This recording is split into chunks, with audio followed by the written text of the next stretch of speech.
Hi friends, this is Srinivas. Welcome back to my channel KSR English. Let's learn 5 English vocabulary words now. Now, first one, stalwart. S-T-A-L-W-A-R-T. Stalwart. This is an adjective in parts of speech. Parts of speech lo adi adjective. Stalwart mean loyal or strong, staunch, strong, బలమైనటువంటి లేకపోతే ఒక Brave person అని మనం ఎప్పుడైనా అంటే దానికి స్టాల్వార్ట్ అని కూడా యూజ్ చేస్తాం. దాని తెలుగులో ధైర్య సాహసములు గల, బలం గల, లేకపోతే హార్డ్ వర్కింగ్, ఒక దేనికోసం ఒక పార్టీ కోసం కానీ ఒక వర్క్ కోసం కానీ హార్డ్ వర్క్ చేసే వ్యక్తిని కూడా మనం స్టాల్వార్ట్ అంటాం. అది బ్రేవ్ అని కూడా అంటాం. యుద్ధంలో ధైర్య సాహసాలు చేసినటువంటి ఒక సోల్జర్ని ఈజ్ అ స్టాల్వార్ట్ సోల్జర్ అని కూడా అంటాం అన్నమాట. స్టాల్వార్ట్ అంటే ఈ స్టాల్వార్ట్ కి ఆపోజిట్ ఏంటి? స్టాల్వార్ట్ అంటే లాయల్, దానికి లాయల్ డిస్లాయల్. స్టాల్వార్ట్ కి ఏంటి? Disloyal opposite. Or weak or coward అంటే పిరికివాడు అని అంటాం. ధైర్యశాలి కోవర్డ్ అని కూడా అనొచ్చు. ఓకే, స్టాల్వార్ట్ అంటే ధైర్య సాహసములు గల, లాయల్, స్ట్రాంగ్ ఆర్ బ్రేవ్, బలం, స్ట్రాంగ్ పర్సన్ అంటాం అంటే బలం గల అని. దానికి example, he has been a stalwart supporter of the party for many years. చాలా సంవత్సరాల నుంచి అతను ఒక బలమైనటువంటి సపోర్టర్ గా ఆయన పనిచేస్తున్నాడు అని చెప్పడానికి. మనం ఇప్పుడు ఎలక్షన్స్ అవుతున్నాయి. ఇప్పుడు కాంటెంపరీ ఎలక్షన్స్ లో మనం ఏంటి? బలమైనటువంటి ప్రత్యర్థి అంటాం. అంటే ఏంటి? Strong opponent. దానికే ఏంటి? ఈజ్ అ స్టాల్వర్ట్ అపోనెంట్ అంటాం. స్టాల్వర్ట్ అపోనెంట్ అని కూడా అనొచ్చు అనమాట. స్టాల్వర్ట్ అంటే స్ట్రాంగ్ అని, దాన్ని అలా కూడా మనం యూజ్ చేయొచ్చు. అలాగే the stalwart soldier died protecting his queen or king or queen. ఆ క్వీన్ కానీ కింగ్ ని మనం ప్రొటెక్ట్ చేసే దాంట్లో ఒక ధైర్య సాహసంలో వెళ్ళినటువంటి ఒక సోల్జరు చనిపోయాడు అని చెప్పడానికి కూడా మనం స్టాల్వర్ట్ ఉపయోగిస్తాం. లేదా బలమైన. అలాగే మనం ఇప్పుడు ఇది పేపర్లో తీసుకున్నమాట. Ishant Sharma is the stalwart of the Indian fast bowling group. Fast bowling group లో Ishant Sharma is one of the stalwarts అనమాట. అంటే ఒక బలమైనటువంటి బౌలర్ అని చెప్పడానికి కూడా మనం స్టాల్వర్ట్ అని మనం యూజ్ చేస్తాం. స్టాల్వర్ట్ అనేది యాడ్జెక్టివ్, అంటే loyal or strong or staunch. అలాగే బ్రేవ్ అని కూడా అంటాం అన్నమాట. ఇది now second one, gush. GUSH, gush. ఇది పార్ట్స్ ఆఫ్ స్పీచ్ లో వెర్బ్ అన్నమాట. Gush means a rapid force, a rapid plentiful stream burst or burst. A rapid అంటే ఒకేసారి బ్లో అవడం అన్నమాట. ఒకేసారి ఏదైనా బర్స్ట్ అయ్యి బయటికి వెదజల్లడం, ఒకేసారి వెదజల్లడం. Then or flow out of something in a rapid and plentiful stream. ఒకేసారి ఒక ఒకేసారి వరదగా ప్రవహించడాన్ని మనం ఏమంటారు? గష్ అంటారు. గష్ అవుట్ అంటారు. అంటే ఒక పైప్ లైన్ కానీ ఏది కానీ బర్స్ట్ అయింది అనుకో, ఒకేసారి ఆ లిక్విడ్ వాటర్ కానీ లేకపోతే ఆయిల్ కానీ ఏదైనా సరే ఒకేసారి బయటికి వెదజల్లుతుంది. ఒకేసారి బయటికి ఫోర్స్ అవుట్ అనమాట, బయటికి తన్నేస్తుంది. దాన్ని మనం ఏంటంటారంటే గష్ అవుట్. అంటే large amount of oil or water what ever came out, దాన్ని మనం ఏమంటారు? గష్ అంటారు. ఒకేసారి అవుట్ఫ్లో ఆర్ రష్ అవుట్ అని ఒకేసారి వరదగా ప్రవహించు. దీనికి ఎగ్జాంపుల్ చూసుకుంటే, oil gush from the hole in the tanker. ఒక ట్యాంకర్ నుంచి ఆయిల్ లీక్ అయ్యి హోల్ నుండి ఒకేసారి బయటికి వచ్చింది అని దాన్ని కూడా మనం గష్ అంటాం.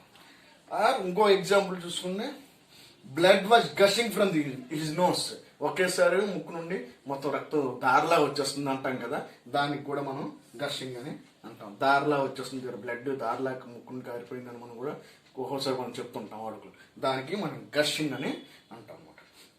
ఇప్పుడు ఇది ఒక ఎగ్జాంపుల్, మనం ఇది న్యూస్ పేపర్లో మనం తీసుకున్నాం. Mission Bhagiratha pipeline busted and large amount of water gushing out with full force in Telangana.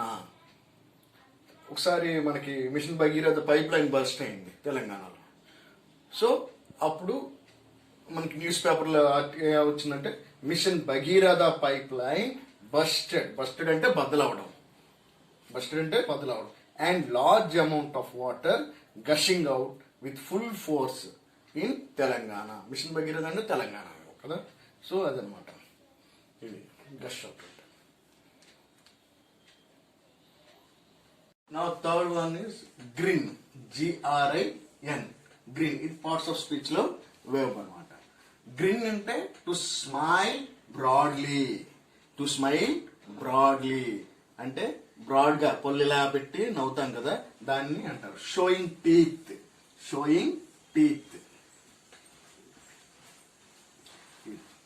ఈ స్మైల్ ని ఏంటి మనం గ్రిన్ అంటాం. నవ్వడం, ఎక్కలించు, మనం పళ్ళు ఎక్కిలిస్తా ఉంటాం కదా, ఇలాగా దాన్ని మనం అంటాం స్మైల్ అని కూడా అంటాం. దాన్ని మనం గ్రిన్ అంటాం. ది బేబీ ఈస్ గ్రిన్నింగ్ అంటాం. ఆ పాప ఇలా నవ్వుతుంది అని అనమాట, అంటే మనస్ఫూర్తిగా నవ్వడం అనమాట. దాన్ని కూడా మనం అంటాం. లేకపోతే దీనికి ఆపోజిట్ ఏంటంటే గ్రిన్ అంటే నవ్వటం. దానికి ఏంటి ఆపోజిట్ స్కౌల్ ఆర్ ఫ్రౌన్. స్కౌల్ అంటే ఏంటంటే కోపం ప్రదర్శించడం, కొద్దిగా కోపంగా ఫేస్ పెట్టడానికి కూడా స్కౌల్ ఫేస్ అంటారు కదా, ఆర్ ఫ్రౌన్ అంటారు. దాన్ని కూడా మనం యాంగర్, దాన్ని మనం అంటాం. కోపం ప్రదర్శించడాన్ని మనం స్కౌల్ అని లేదా ఫ్రౌన్ అని అంటాం. గ్రిన్ కి ఆపోజిట్ స్కౌల్ ఆర్ ఫ్రౌన్. ఇప్పుడు దీనికి ఎగ్జాంపుల్ చూసుకుంటే ది బేబీ గ్రిన్డ్ విత్ ప్లెజర్. చాలా ఆనందంతో, సంతోషంతో బేబీ నవ్వింది అంటాం కదా. గ్రిన్డ్ అంటే అదనమాట, GRINNED, గ్రిన్డ్ విత్ ప్లెజర్. ఇంకో ఎగ్జాంపుల్ చూడండి. He always had this great big grin on his face. ఆయన ఎప్పుడు నవ్వుతూనే ఉంటాడు. ఆయన ఎప్పుడు కూడా ఆయన పెదవుల మీద నవ్వు అలాగే ఉంటూనే, పళ్ళు ఎప్పుడు ఇలా ఎక్కిలిస్తూ ఉంటాడు, అంటే నవ్వుతూనే ఉంటాడు అని చెప్పడానికి కూడా మనం ఇది గ్రిన్ అని ఉపయోగిస్తాం. I always find a big grin on her face. On face లో ఎప్పుడు నేను ఆ నవ్వు చూస్తుంటాను, ఆ గ్రిన్ చూస్తుంటాను అని కూడా మనం యూజ్ చేస్తుంటాం.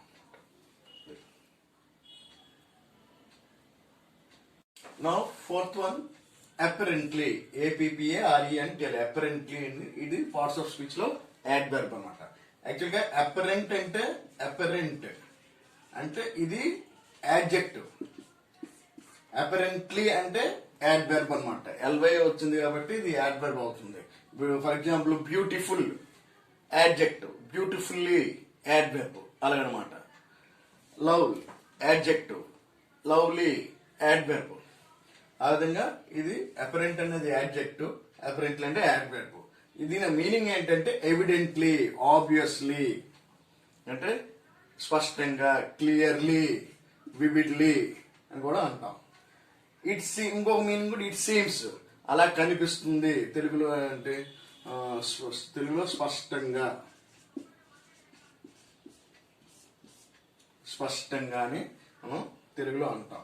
లేదంటే ఇట్ సీమ్స్ అంటారు కదా, అంటే చూడడానికి అలా కనిపిస్తుంది, ఇది ఏదో రాంగ్ అయ్యేటట్టు ఉంది, it seems to be wrong అంటాం. అంటే అది తప్పు అయ్యేటట్లు కనిపిస్తుంది అనడానికి కూడా అపరెంట్లీ అని మనం అంటాం. దీనికి ఆపోజిట్ అపరెంట్, అన్సర్టైన్. మనకేంటి అపరెంట్ అంటే మీనింగ్ ఏంటి? Certainly, obviously.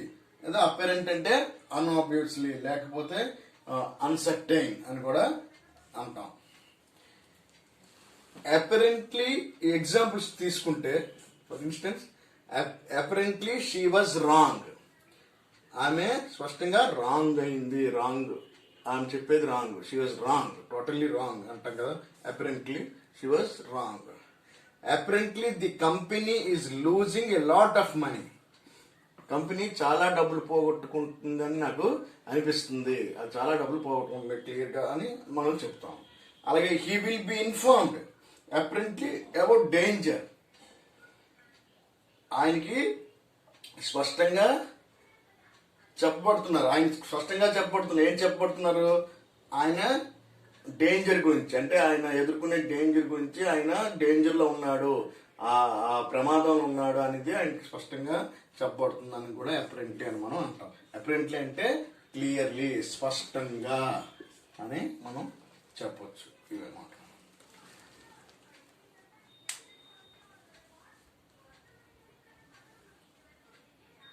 నా ఫిఫ్త్ వన్ గ్లీన్, GLEAN, గ్లీన్. ఇది పార్ట్స్ ఆఫ్ స్పీచ్ లో వేయబ్ అన్నమాట. గ్లీన్ అంటే గ్యాదర్ చేయడం, గ్యాదర్ బిట్ బై బిట్, ఒకదానితో ఒకటి గ్యాదర్ చేయటం. ఆర్ గెట్, అబ్టైన్, కలెక్ట్ చేయడం. దాన్ని ఏంటి, ఒక్కొక్కటిగా ఒకేసారి కాకుండా ఒక్కొక్కటిగా గ్యాదర్ చేయడాన్ని, ఒక్కొక్కటిగా కలెక్ట్ చేయడాన్ని దాన్ని మనం గ్లీన్ అంటారు. అంటే కొద్దిగా సేకరించడం, ఒక్కొక్కటిగా సేకరించడం, కొద్దిగా గ్యాదర్ చేయడం కూడా అంటారు. గ్లీన్ కి ఆపోజిట్ ఏంటంటే సెపరేట్, డివైడ్ ఆర్ డిస్పర్స్ అని అంటాం.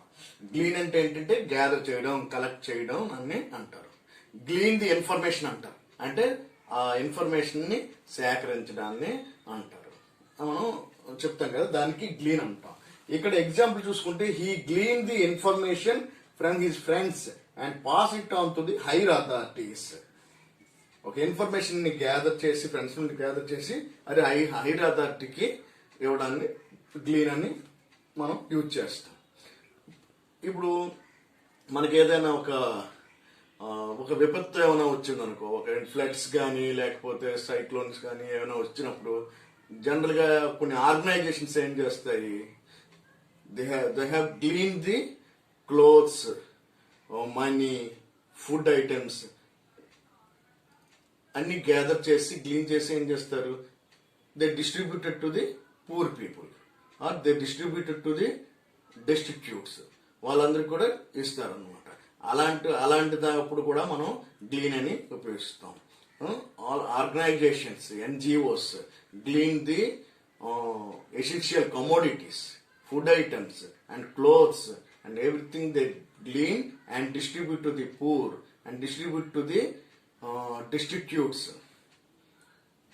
అప్పుడు మనం దాన్ని గ్లీన్ అని ఉపయోగిస్తాం. దీనికి ఎగ్జాంపుల్ చూసుకుంటే, ఆర్గనైజేషన్